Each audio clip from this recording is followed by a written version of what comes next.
Hello and welcome to the Art Den, where we meet all kinds of artists who create all kinds of art. We gain an insight into their lives and find out what inspires them. I'm Judy and I'm delighted to welcome to the studio today Mohamed Saloo. Mohamed is a poet, author and workshop facilitator. Born and raised in Batley, West Yorkshire, he has been writing poetry since he was a child. Mohamed has had 2 poetry books published and he has an exhibition on display in Batley Library called The Waiting Room Poet, which brings photographs and poems together. In Mohamed's words, like visual art, poetry connects with a person's thoughts and emotions. It can be obvious or obscure, and it can make more sense at another time, because poetry allows the audience to see it through their lived moments, interpreting chaos, understanding calm. Join us as we delve into Mohamed's experiences as a poet, author and workshop facilitator, and hear his thoughts about linking poetry with imagery. Hi Mohamed, thank you for joining us today. Thank you for inviting me. It's great to be here. Absolute pleasure. So let's crack on with the questions. Yep. Brilliant. So could you tell us about your background and how you became a poet? Well, I always loved rhyme. So even as a child, I was very shy. But I used to rhyme to myself and recite a lot of nursery rhymes as I was just kind of like in a corner by myself or sat by myself. But the first poem I remember that I wrote was in an English lesson. We just studied about medieval knights. And our teacher explained to us what a limerick was and challenged us to write a limerick. So I scribbled my lines down, put the pen down, had a look around, and I saw everybody else was still scratching their heads and still thinking about what to write. So I thought it was one of 2 things. I concluded that it had to be one of 2 things. Either I had got the task very, very wrong, or I might actually be quite good at this poetry. And from there, I've just carried on writing. Brilliant, brilliant. And what did the teacher think about your poem? I never found out, or I don't remember, because I was very shy and I can't even remember ever looking at what the grade was, and it would be great to find out. But as far as I remember, there was nothing that was made out of it, so there's no pat on the back or anything special about it for me to remember. But I do still remember the poem if you'd want to. Oh, yeah, hear definitely, yeah, please. There once was a knight called Tony, who rode upon his pony. He went to war, we never saw that brave young knight called Tony. And that is the only poem that I know off by heart from all the ones that I've written. And so what does that poem mean to you? Well, it was only a couple of years ago. Up until that time, I've recited it at lots of poetry sessions and workshops as my first poem. But it was only a couple of years ago that I explained that it's actually an anti-war poem. You wouldn't get a knight called Tony. You'd get Lancelot or something grand like that. You wouldn't get a pony. You'd get a steed or a stallion or an animal like that. This was about a young farm boy with his farm animal going into a battlefield, dying there, and not leaving any legacy, any story behind either. And just forgotten in that battlefield. And I saw war I saw that in a lot of wars, where a lot of people do die. And I suppose at the time as well, we were studying the First World War, Second World War in school as well. So that probably had an influence on it as well. Yeah. Is poetry art? That's the question. We spoke about this because I was saying to Mohamed, you've got it. And, I mean, you said, is poetry art, Yeah. And you said, well, I include photographs, with my poems. I say, oh, yeah, okay then. Yeah. Because they say it's the art then. So. Yes. Now, to me, poetry is art. It differs in other forms of writing. So, for example, if someone's telling a story or writing a story, they will want you to put your foot where the footprint is, because they're leading you through leading you along a path, want to take you to the end, don't want to reveal anything before that. Poetry differs in the sense that it's a thought and an emotion that is being shared, but the reader can then interpret that how they want. And they're very similar to a painting, for example, where it might be the painting of a house with a garden, beautiful flowers and colorful. But the person who's looking at that painting will see something in there that they can connect with. And poetry is the same. People find something in there. Sometimes it's a single line. Sometimes it's the overall message of the poem, but there's something they can connect with. Sometimes it's not, the connection isn't made on that day or that time. Sometimes it's you hear it another time or you read it another time, and life has given you some recent incident that then connects you to it. So for me, poetry is a form of art. Yes. Yeah. Could you tell us about your exhibition, The Waiting Room Poets? And also, could you share about how it developed and where you found your inspiration? Well, it all began on, I think it was a February evening, about 10 o'clock. I was studying in Kirklees College in the Huddersfield site. And it's arrived at Huddersfield train station, platform 8, where the trains to Batley are frequently found. And the train had been delayed. So I found myself sat in a waiting room on platform 8. And me being me, had to do something. It's always been my habit that when I'm sat doing nothing, I'll write poetry. So when I was a student, I used to write actually on the bus on the back of chocolate wrappers and all sorts. So I was sat in the waiting room and I thought, I'll write a poem. And then I thought to myself, but rather than writing a long poem, I want a poem that's just going to fit into a tweet on Twitter. And that then narrows everything down. And then I thought, you know what, I'm going to have a hashtag with it. So I thought, okay, I'm going to have the hashtag waiting room poet, because I'm a poet in a waiting room. Well, so, sometimes it's just exactly what it says on the tin. Yes. So I decided to put that hashtag on. And then a few months later, I started a new job. I was catching a bus and a train. And again, I was waiting for the transport to arrive. And I thought to myself, right, okay, I'm going to start doing this. So I started taking pictures because it was early mornings. Sometimes the sky was beautiful. Sometimes I'd see a busy platform or a train rushing by. And I took pictures, and then I started to write a 4-line poem or a 4 to 6 line poem. Something that will fit into a tweet. That was the whole criteria. Right. And literally it was whilst I was in the tweet itself that I would write it. So it would not be composed on anything else and then transferred over. Hence the reason why some of my early ones in particular have a lot of typos. And I used to share them out, and it seemed to get a good reaction from people. So I carried that on. And it also interested me because quite often I'd be standing in a place that I was standing a day or two earlier, or even every other day. But the sky was different. Something was different. You could have a golden sky, you could have a pink sky, you could have a red sky, you could have a grey sky. Something was different. And it interested me it fascinated me. You'd see students on the platform having their little group conversations. You'd see adults going to work looking quite miserable. But it all fascinated me. So I kind of wanted to carry that on. And that's where then the link between the picture, the image and the words really started to come together.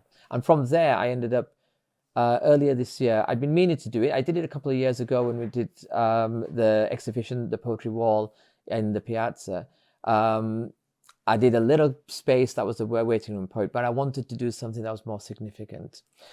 And it was a task I set myself earlier at the start of 2024. And the hardest part was narrowing down roughly 48 poems from 500. 500. And that was what took the longest. The rest of it was straightforward and simple, but that's what took the longest. Wow, 500, that's amazing. Yeah. So you've got 2 books of your poetry out, Yes. and you've got another one on the way. Yeah. That's fantastic. Could you tell us about them, please? Yeah, sure. So Batley Lad was my first book. I wanted to celebrate the town, and I'd been sort of putting together for about 6 odd years, and I kept writing another poem to add into it. So eventually, I think it was 2021, I managed to get the poem together, get the book together, the poems that I want in there.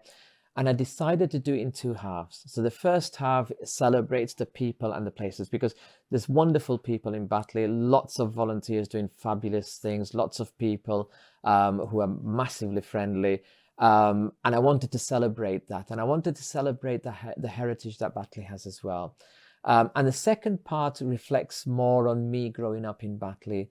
Some of the challenges that I face, some of the things that I like, some of the things that I identify with. One of the poems in there is identity. So that was Batley Lad. And then in 2020, just before we went into it was in January 2020, I lost my father. I lost my mother in 2016. So I'd written some poems about my mum, but when I lost my dad, I think when I lost my mum, I had my dad to look after. When I lost my dad, I felt isolated. So poetry had always been there for me as a means of taking what was inside and letting it out. So I didn't even write them to be shared. I just wanted, it was a bit of therapy more than anything. And I got these poems together and I thought to myself, I could turn this into a book. And then I had to wrestle with that for quite a while because I wasn't sure, and I had to justify the reason why I was doing it because these were very personal to me. But I thought maybe it'll help someone. And since the release of it, the second book is called Loss. I released them both together at the same time, but it is my second book. It's called Loss, A Voice of the Grieving. And since its release, I've had a lot of people come up to me and tell me how it has helped them, but I hardly ever read from it. So those are the two books that are already out. I have a new book coming out, hopefully in the early part of 2025. I can, for the first time in an interview, share that it is going to be called Belong. And it explores a lot of, again, parts of my life, but also looking at a wider world as well, around whether it's stereotyping, racism, Islamophobia, or hate of any sort. And it kind of like comes from that area of frustration and also defiance. And there's quite a few poems in there that I've read at various sessions and various poetry events. They've gone down really well, so I thought, yes, this will make a good third book. So hopefully that should be out in a few weeks, with a bit of luck. Fantastic. Some secondary schools have added your poetry to their curriculum. Yes. That's very impressive. What's the story behind that? Do you know, in some cases I didn't even know until they contacted me asking me, would you mind coming down and doing some workshops? And I said, yeah, sure, no problem. And then they said, oh, by the way, our year 7, 162 students or so are studying your poetry. For me, going back to when I was a teenager, I wanted to be a published poet. For most of my life, I actually thought that the only time I'm going to get published is after I'm dead and my children put a book together for me. So I'm ahead of schedule in that sense. But that was the kind of like the target that I'd set myself as a teenager. So then to be told that an entire year group, and there's a few schools now, are going to be studying my poetry, that was just phenomenal for me. It's better than any award that I could ever possibly be granted or be up for, because. And I think one of the reasons behind it is that the schools have included my poetry because it relates closer to the pupils in the school. They can identify themselves in those poems, and that's a big thing for education, for learning. But also it opens up a lot of young poets. Hopefully, I will have succeeded in all my poetry quests before these little ones get onto the scene. But it'd be great to see, in the future, to hear someone turn around and say, I read your poem and as a result, I became a poet. I think that'd be amazing. Fantastic. Yeah. Wow. That's brilliant. So do you think that poetry is relevant to young people nowadays? I think it is. I don't think, if the question was asked to young people, I don't think young people would say it is. And that's a bit of a contradictory statement. But the reason why is because, I mean, when I've gone into schools, and I was in a school in Bradford, and at the end, one of the students, whilst leaving, said something like, "Oh, that wasn't as bad as I thought it was going to be," and translated into adult speak, that was good. That's how I translate it anyway. But it's like that because the perception is that you're going to get a poet coming into school and talk to you about poetry. It's going to be really, really very grammatical. It's going to be you're going to be asked to write things, and I do poetry in a very different way when I'm doing the workshops. So I want it to be engaging. So I will get the students to write one line each, and then I'll take them over to a wall and let them put their lines onto the wall in an order, and then let them look at, okay, what do you think is the right order? Which sentence should go where? And through that, they create a class poem. And it works really well, but it shows them that they are capable of writing that poetry. And then from there, we'll take them to the next step and the next stage. So when they have that exposure to writing poetry, and they have that understanding of writing poetry, and where poetry comes from, they realize that they were already doing it in many ways. But when they have a book from 200 years ago, 500 years ago, and they're trying to make head and sense of it, or quite often, as is the case, they're preparing for an exam. Yeah. So they're not actually looking into poetry. They're actually looking as to how to pass the exam. And that's where I think quite often young people turn around and say that, oh no, poetry is not for me because it's too much of this and that and the other, which is all exam based. It's not, that's actually not poetry. But when they realize, then suddenly, yeah. But I am seeing within the sessions that I do, that I co-host as well, a lot more young people who are actually coming to those sessions and sharing their poetry, which is really good. That's fantastic. Yeah, super. In terms of your personal identity and your sense of who you are, how important to you is being a poet? It's a good question, is that? It is important. When I was, again, going back into when I was a teenager, and for kind of like going through through my 20s, my 30s, because the first time I performed was in my 40s. So going through all that time, I wanted to be recognized. I wanted someone to call me a poet. Now, it happened in college, because that was the first place I ever shared my poetry. I never shared it in school. But I wanted to be called a poet. So it was an important identity. And I felt that I couldn't call myself a poet until somebody called me a poet. And that's quite common with poets, in actual fact. So it's kind of like that stamp that you are a poet. And I felt that, having the publications, that would be, that when I was younger, that would then mean that I can say that I am a poet. Yeah. Because it is important to me to be able to say, yeah, this is what I am. I think over the past 10 years, 10, 12 years, that's changed slowly. As I perform, I've realized, yeah, I am a poet. I do now. I think it's only over the last 4 or 5 years that I've been saying that I am a poet. Prior to that, all my work CVs, going back into the 1990s and 2000s, they all have, I write poetry. None of them have, I am a poet. But now, and there is a poem that I wrote which is called I Am a Poet. So that's an important identity, but I think it's an identity within all the other identities that I hold. And we all hold multiple identities. And it's about wrapping all of them up. And they kind of like, they do interweave amongst themselves. And it's a very natural thing to think, there's never a time that I actually do kind of stand up and say, I am a poet. It's just part of who I am. And it's all weaved into the same tapestry now. And that's the part that I enjoy, because I suppose before I accepted that I'm a poet, there was always this thing about, am I a poet?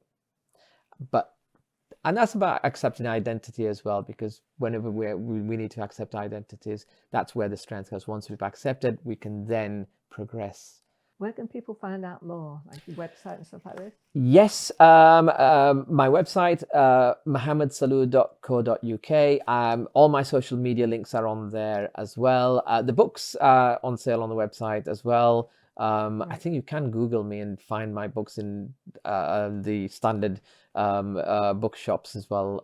So they are there as well. But yeah, on the online through the website is the easiest way. And of course, keep an eye out on my social media, because I do run workshops that are open to anybody. I do go and perform as I do.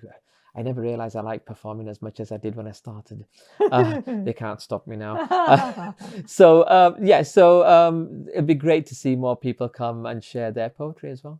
Yeah, lovely, lovely. And there's another thing as well, because you've got the Facebook page. Yeah. Your exhibition that's Yes. When this goes out, your exhibition will be on. Yes. And so where is that again? So the exhibition is on the balcony at Batley Library. And it should be, I've had a word with the manager there, and it should be still be there for a few more months yet. Brilliant. Certainly until probably the end of March. Oh, great. So please do come down, have a look at the full exhibition. And there are two ways, a written way and a QR code way of leaving me feedback. Whoa. And I know I said I don't take criticisms well, but I take praise very well. Anyone's welcome to leave me praise. Yeah, fantastic. Love it. Love it. So finally, just to sum up. Yeah. What motivates and inspires you to do what you do? The love for it.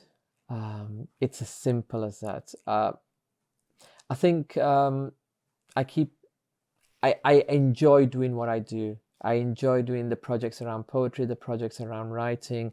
The audience are great, because whenever you get a round of applause, I tell you, that is the best thing in the world. But it is the love for it, and I've always told myself that that's the thing I don't want to lose. And in a way, that's why I have a day job, and why I do the poetry as a freelancer and more on a part-time basis as well. It's because I don't want it to become a chore. I want to keep it. I've kept it for this many years as something that I really enjoy and love to do, and I never see it as a chore. I want to keep it that way. But I have new ideas coming out soon. Great, fantastic. So, thank you, Mohammed, for joining us. Judy, it's been absolutely brilliant. Thank you so much. Absolute pleasure. It's been really great talking to you. It's really good. We'll wish you all the best for the future. Thank you very much. We'll definitely be going down to Batley Library and to check out the exhibition. Yep, absolutely. Absolutely. And to you, the audience, thank you for tuning in. Be sure to subscribe to Kirklees Local TV on YouTube to get our latest videos first. And we'll see you again soon. Bye for now.